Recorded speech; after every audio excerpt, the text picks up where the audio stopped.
1장부터 8장까지의 이야기는 많은 이야기들 속에 예수님은 누구신가? 예수님은 누구신가에 대한 답을 하는 부분들입니다. 누군가 나에게 예수님은 누구십니까? 라고 물어볼 때 1장부터 8장까지의 이야기를 가지고 예수님은 이런 분입니다. 라고 이야기할 수 있는 그러한 시간들 속에 있습니다.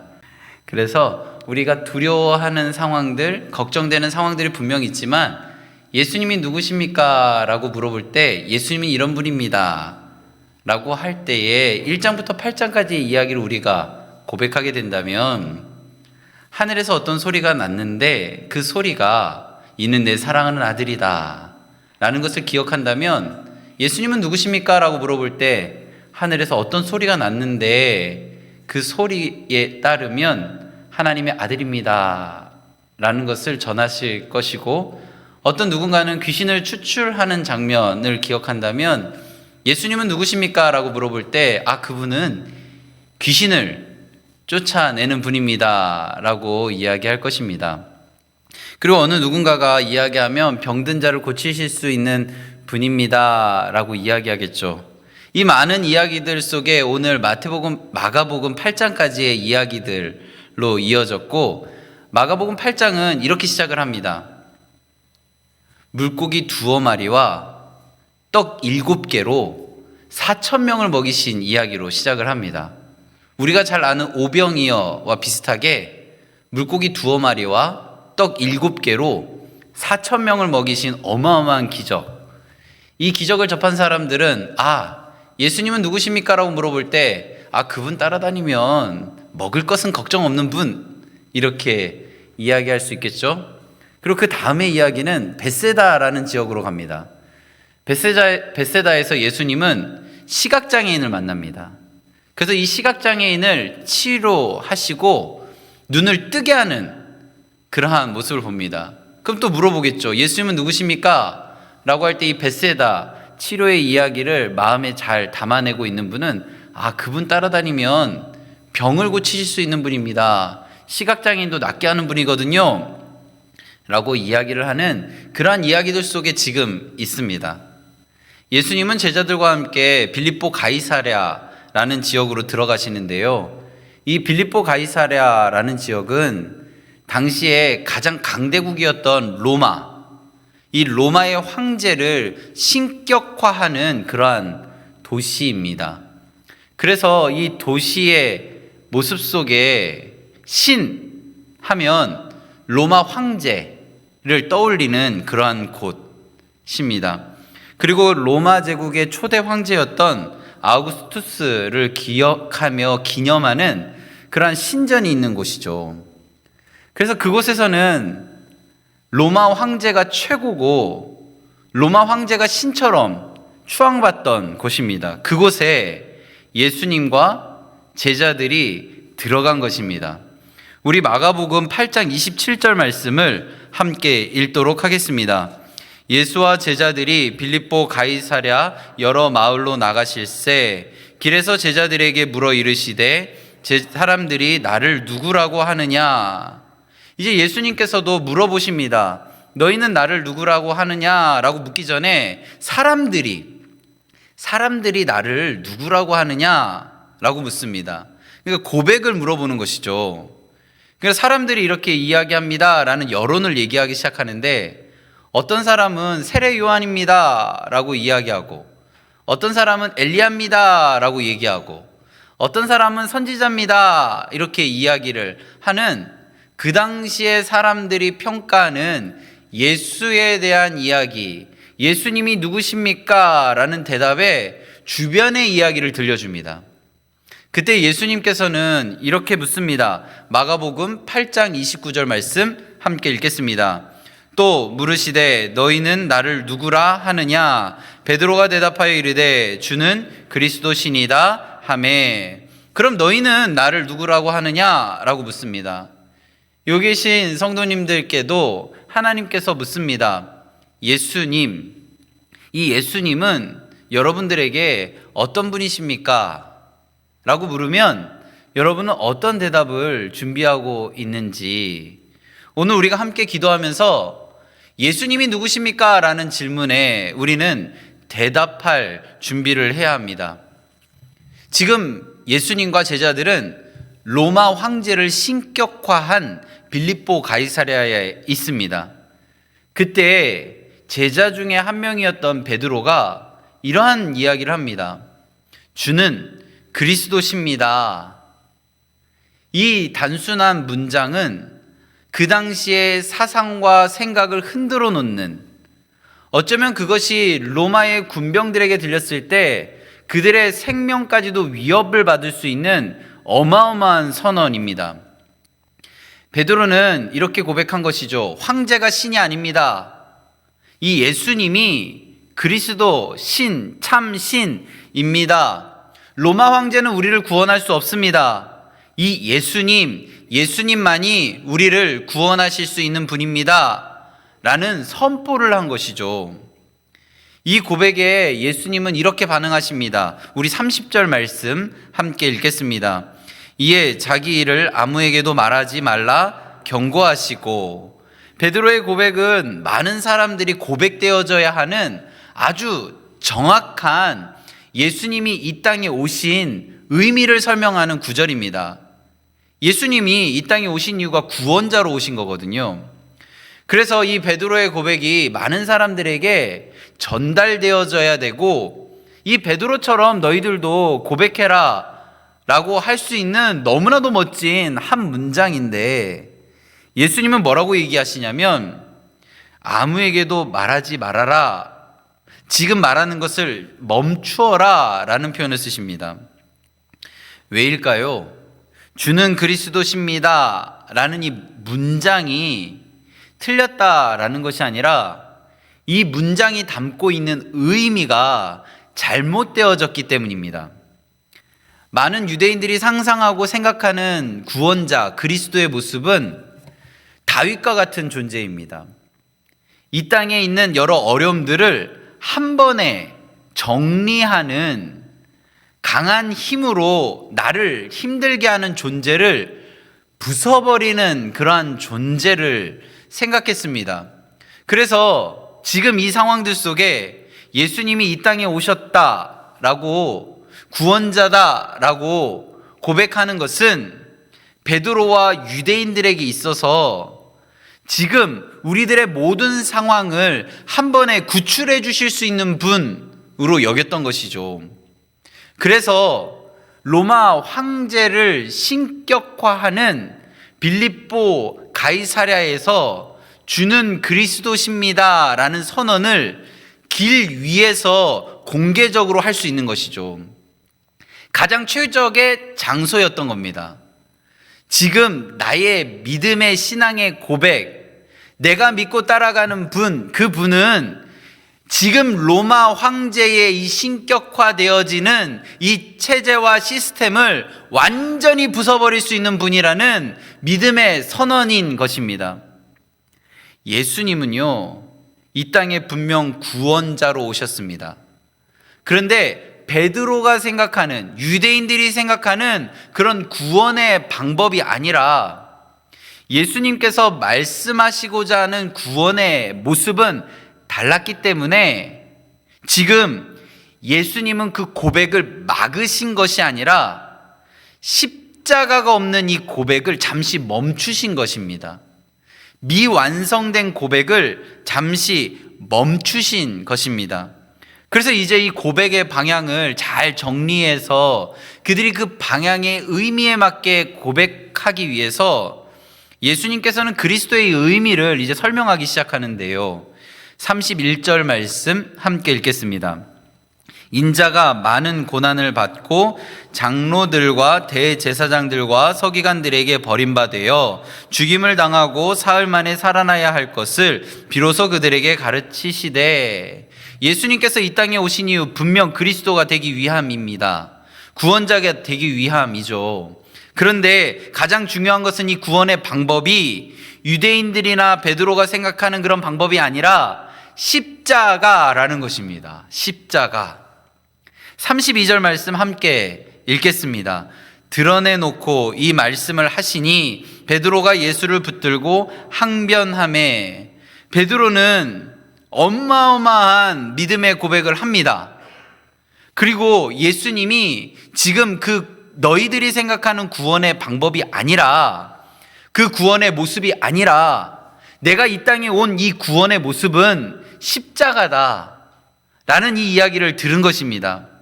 그때 베드로가 한 반응이 무엇이냐면 붙들고 항변을 하는 것입니다. 32절에는 분명하게 이렇게 이야기합니다. 드러내놓고. 예수님의 지금 마음은 더 이상은 내버려 두면 안 되겠구나. 더 이상은 내가 가만히 있어서는 안 되겠구나. 드러내놓고 공개적으로 너희들의 생각은 틀렸다, 잘못됐다. 내가 이 땅에 온 이유는 구원은 맞는데, 주는 그리스도라는 이 말은 맞는데, 그 구원의 방법은 너희들이 생각하는 그 방법이 아니라 십자가다라고 드러내놓고 공개적으로 이야기한 것입니다. 그것을 본 베드로는 붙들고 항변합니다.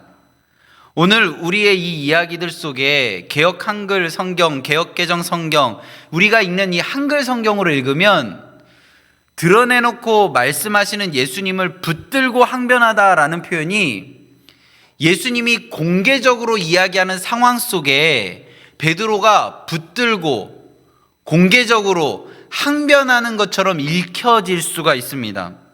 그런데 예수님께서는 지금 이 상황들 속에서 드러내놓고 하셨지만, 원어 그대로 읽으면 이 드러내놓고 항변하여 라는 것은 잠시 예수님을 불러서 예수님과 함께 무언가를 논의하는 것, 또는 예수님을 불러내놓고 조용히 나무라는 것으로 읽을 수 있습니다.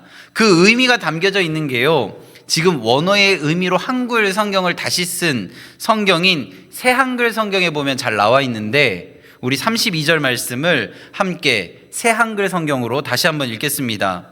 예수님이 아예 대놓고 이 말씀을 하셨다. 그러자 베드로가 예수님을 곁으로 끌어당기고 나무라듯 말씀드리기 시작했다. 공개적으로 그리스도의 의미를 바로잡으면서 십자가가 구원의 방법이다 라고 하는 예수님을 곁으로 끌어당기고 나무라듯 말씀드리기 시작했다라고 다시 기록하고 있습니다.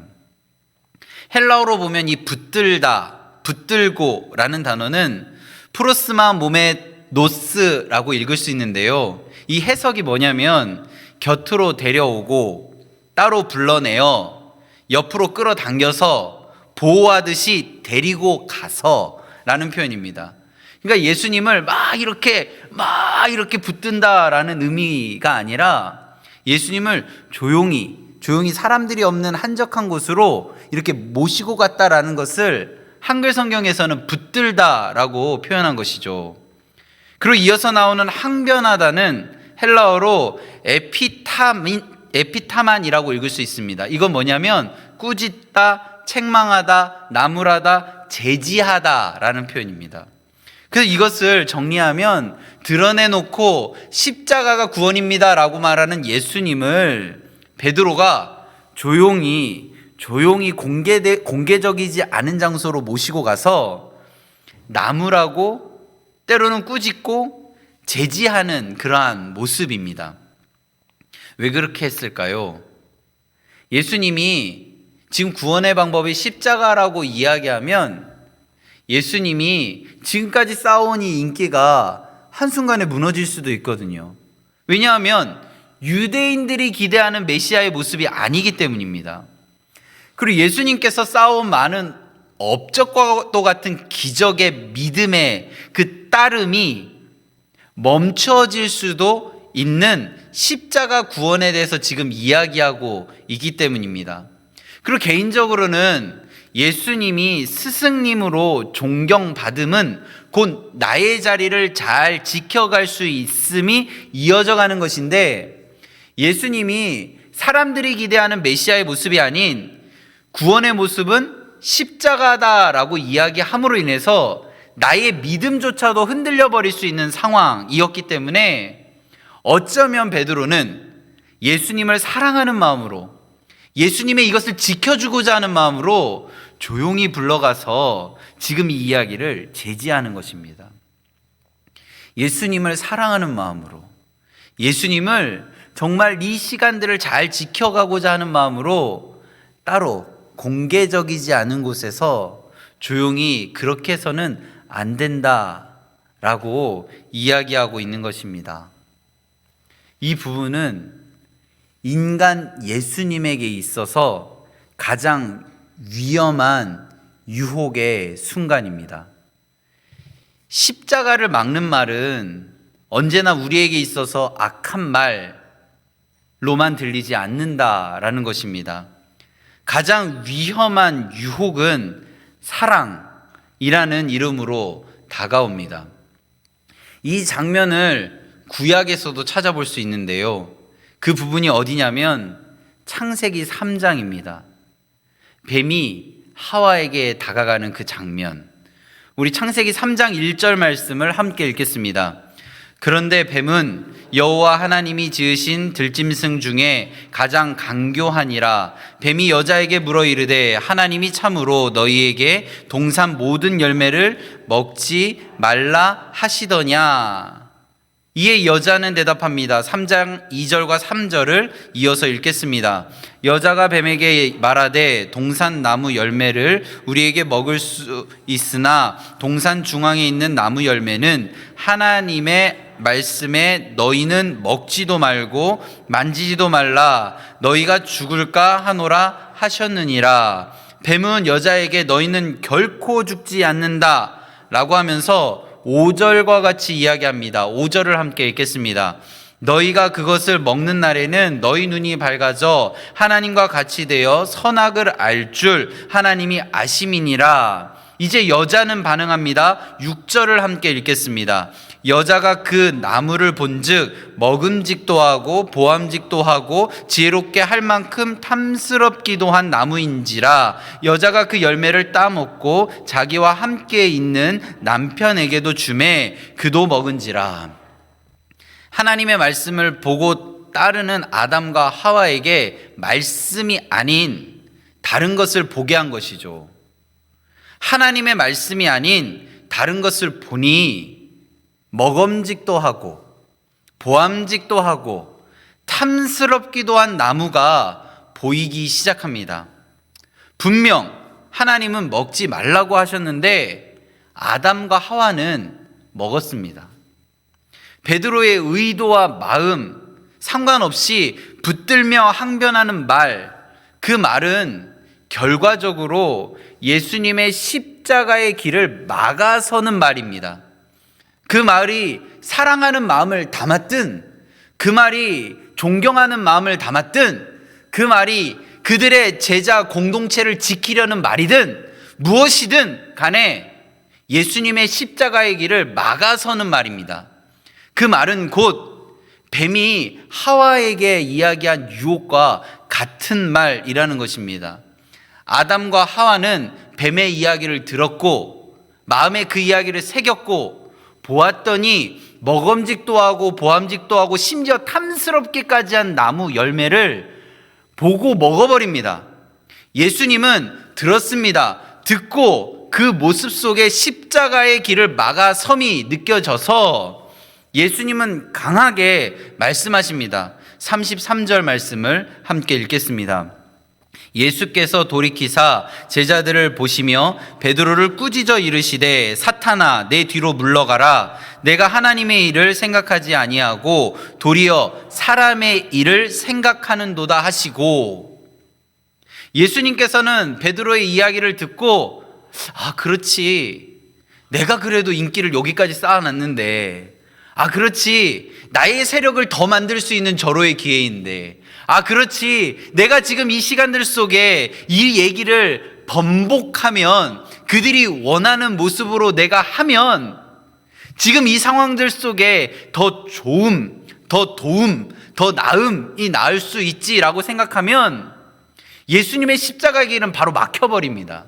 아담과 하와가 선악을 알게 하는 나무 열매를 따먹는 것과 같이요. 근데 예수님은 그렇게 하지 않으십니다. 사탄아 라고 이야기하시죠.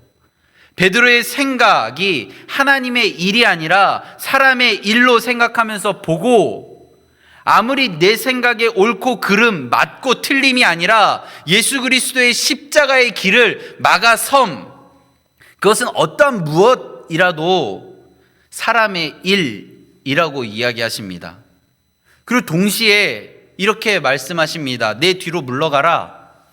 제자의 자리는 앞에서 길을 정하는 사람이 아니라 예수님 뒤를 따르는 사람이다.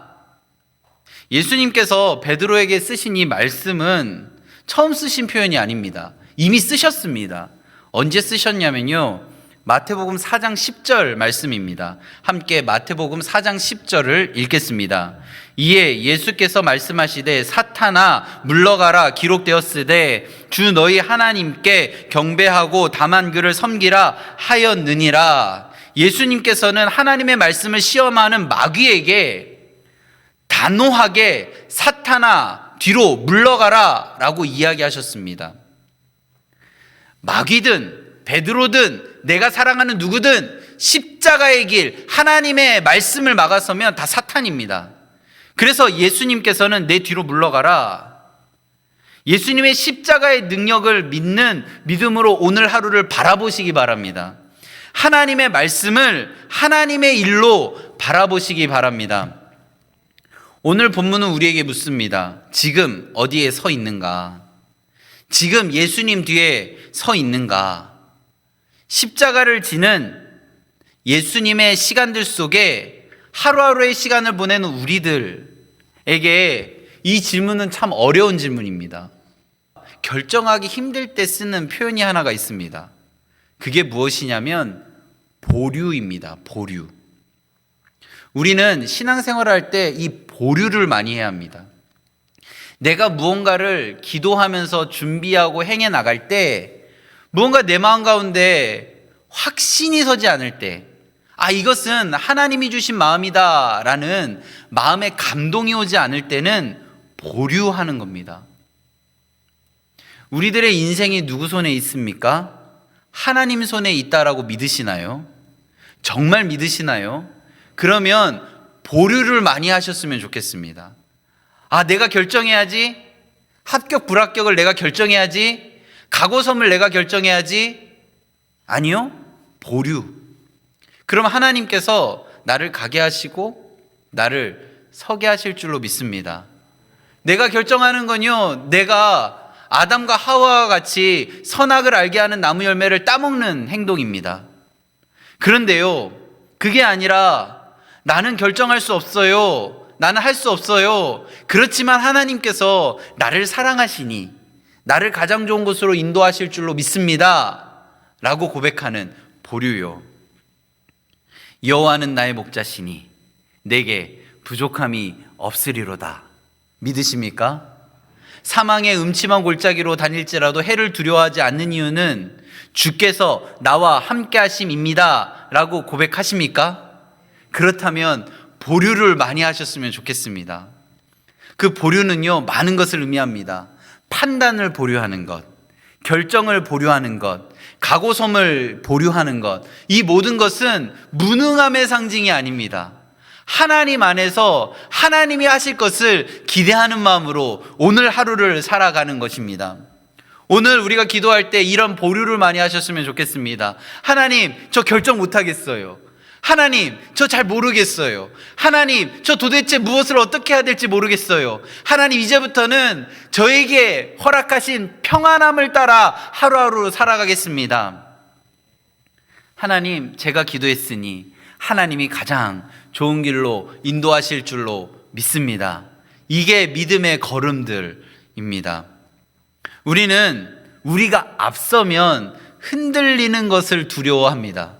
그런데 예수님 뒤에서 내 결정을 내려놓고 보류하며 이 시간들을 보내 나간다면 우리들의 인생은 예수님 뒤따라가는 인생이 되고 우리들의 인생은 잘 될 수밖에 없습니다.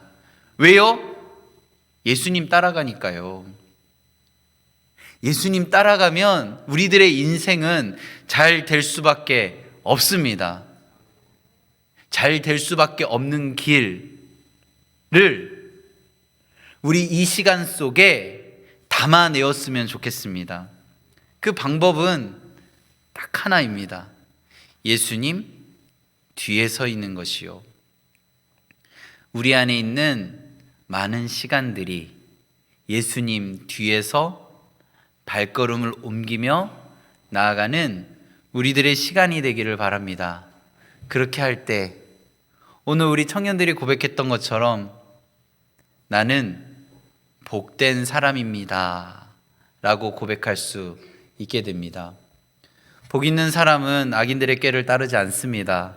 죄인들의 길에 서지 않습니다. 오만한 자의 자리에 앉지도 않습니다. 오직 여호와의 율법을 즐거워하여 주야로 하나님의 말씀을 묵상하는, 철을 따라 열매를 맺는, 하나님의 형통함 가운데 있는 그러한 복된 인생인 것입니다. 이 은혜가 우리 모두에게 있기를 바랍니다. 오늘 이 자리에 계신 성령님께서 우리의 가고 섬을 가르쳐 주실 줄로 믿습니다. 우리가 같이 찬양하며 고백하며 나아갈 때 오늘 이곳에 계신 성령님 우리에게 말씀하시고 우리를 가르쳐 주소서. 이 찬양이 그저 노래가 아니라 우리의 기도가 되었으면 합니다. 그리고 하나님 안에서 고백이 되기를 바랍니다. 우리 같이 하나님께 기도하는 마음을 담아 고백하며 나아가겠습니다.